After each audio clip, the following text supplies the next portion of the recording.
So you were talking about Bollywood, and you were talking about certain parts of the industry that you did not agree with. And in one of the interviews, you've said that Bollywood was a lot about who you knew, and that could really be your support network in the music industry.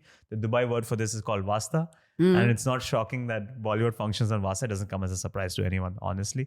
So if you had the power today to change 3 things about the Bollywood industry, what would they be? Oh, wow. I think one would be like more recently, I've been seeing that the music industry has been doing a lot of remixes. That's the one thing I would change. I'd like, let's go back to some pure music. Let's take away the auto tuning and let's take away that tons of production and mixing and mastering that's Adding random happening. rap, Random rap, Punjabi yeah, words, twerk, selfie, yeah, Lamborghini.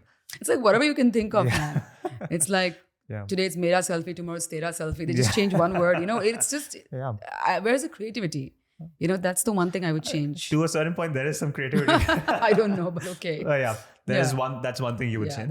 that's the one thing I would say. There's 2 for more me. things, huh? Yeah. 3 things. I know. I wish I can think of 2 more things. That's why I'm like buying time here now. Yeah. But no, seriously, I take that very seriously. Anything to do with music, I take extremely seriously. So that's the first thing I would change.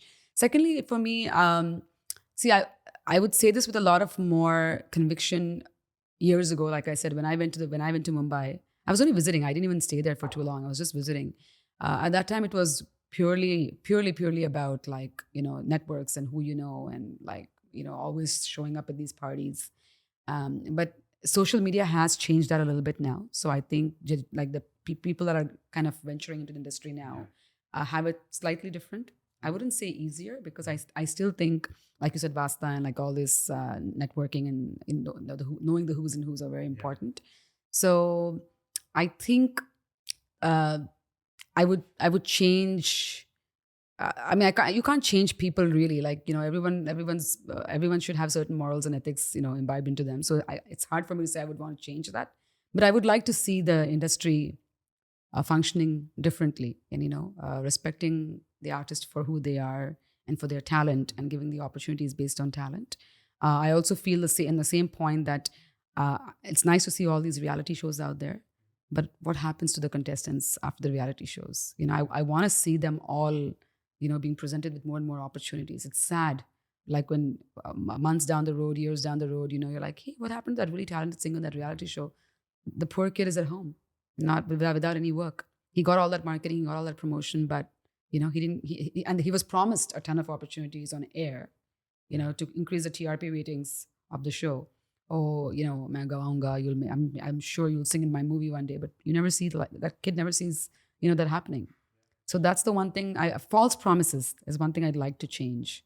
So that's a personal point, and yeah, these are the only 2 things I honestly can think about. I know you asked for 3. It's fine. Yeah. You can send us an email later. We'll add it in. But yeah, these are quite powerful points for sure. To your point about reality shows, to date, I always think about, so the Indian Idol, the first season when it happened, there were 2 contestants, finalists, Amit Sana and Abhijit Sawant. Yes. And me and my brother used to have this competition between us because he used to like Amit Sana, I used to like Abhijit Sawant. And we both now constantly wonder what happened to that because they were like the next big thing. Yeah. And he was the first Indian Idol, right? It was the biggest thing ever. I mean, in fact, it's funny. I was in touch with Abhijit Sawant last month. We were talking over, WhatsApp. He was in Dubai. Supposed to meet, we didn't get to. But, I was telling a friend that, I'm going to meet Abhijit Sawant and all. And she's like, oh yeah, whatever happened? Like, is he doing any work? Like, so, I mean, I'm happy to see he's doing a lot of shows. And, I'm pretty sure that he's probably really involved in the creative process of making music, writing songs. But the way he was blown up and the kind of exposure he got, you really would have expected to see the next like 10 albums in Bollywood in his name, but that didn't happen. And actually, I did think of a third point actually, because I didn't want to send an email later. I thought of it. Anything but an email. Yeah, no. But jokes apart, actually, this point was in my head. It's that I really want to hear a lot more independent music. There are a lot of independent artists out there doing some amazing things, amazing bands. I just hope that they're put more in the forefront. They're given more opportunities to like compose for films or because you need the marketing. You need unfortunately or fortunately you need the backup of big Bollywood stars, and that's when your song becomes extremely popular. So I'm hoping that more independent musicians are able to shine through and bring their music to the forefront. Yeah. That can be heard It's by a the very masses. interesting point. I'm actually very curious to get your thoughts on this because the thought was that with the advent of social media platforms like YouTube, TikTok, Spotify, independent artists will actually get a lot more exposure. But what I find these days, even with Instagram, not in music in particular, is that the status quo is still persisted on even on these social media platforms. If I go on Instagram, the kind of influencers that are on there, it's not the kind of art that I thought would be promoted through it. You know, Exactly. or TikTok, all these. Yeah. So do you think the challenge, the battle then is not with these head honchos in Bollywood who are pushing a certain visual of what someone should look like or sing like or speak like, but rather actually convincing people that the kind of art that you do, the music that you do is actually has more value to it, I guess. Yeah. I think I'm just trying to, if I can understand your question, you're saying that you're expecting social media to have. I mean, the thought was that it's just awareness that's not allowing people to actually value a certain kind of music over the other. But what these platforms have shown is actually people still value these remixes, you know, those beats and stuff. And it's good artists that are still being suppressed. Yeah, I agree with you. Yeah. I agree with you. They're being suppressed. I mean, yeah, there are a few artists that have, able to maybe shine on TikTok or Instagram through Insta Reels. But yeah, if you look at the percentage, I mean, it's mostly Bollywood songs that are being remixed on Reels and on, TikTok videos and all of that. So I think it's all about marketing and having the dollars to like promote your song. If you have a lot of monetary power to pump your song out there and have it played on every channel, every social media influencer, paying these influencers and bloggers to dance on your reel or cook on your reel, that's what people end up watching, and then it's like a effect, right? Like everyone else is doing the reels because they want to be a part of the trend. So it's unfortunate because you would expect these portals to actually give younger musicians or more independent musicians a platform or more of an opportunity to showcase their work, but I don't see that happening much, really. I don't see that happening, Rich. And a lot of times it surprises me when I see people that have these blue tick marks and people that are like so-called influencers and bloggers, and I'm like, what are they known for? Like what is it that they do? And they just put out random videos.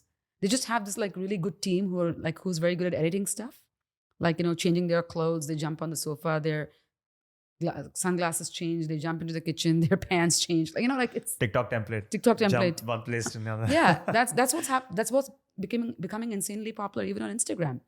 They're all just copying each other. I think no one's people just want fast results and fast likes and fast comments, and they want to just show because that's what sells, numbers, right? Even in Instagram, it's all about how many followers do you have. I never cared about this. Honestly, I never cared about this because it irritates me. And somebody's like, how many followers do you have? I'm like, I don't have an answer. I'm sorry. If you want to follow me for my work, it's great. But if you want, if I have 1 million followers or 500,000 followers, if that's your, criteria to follow me, that's okay. I don't need another follower. It's okay. You just follow me because you're truly appreciative of my talent and my skill set. And you really like what you're listening or what you're seeing. And of course, we all succumb to these trends. Even I've done silly things like, I wear this and then I come out with like some glamorous outfit. Like you do this, but I do it for fun. I do it for fun. I don't get succumbed into it. And I'm not every reel or every TikTok video is a template for me, Like I want to focus on putting my music out there, putting pictures of my shows that I've done. So people know what Shweta is all about. They see the fun side, they see the musical side. So, yeah.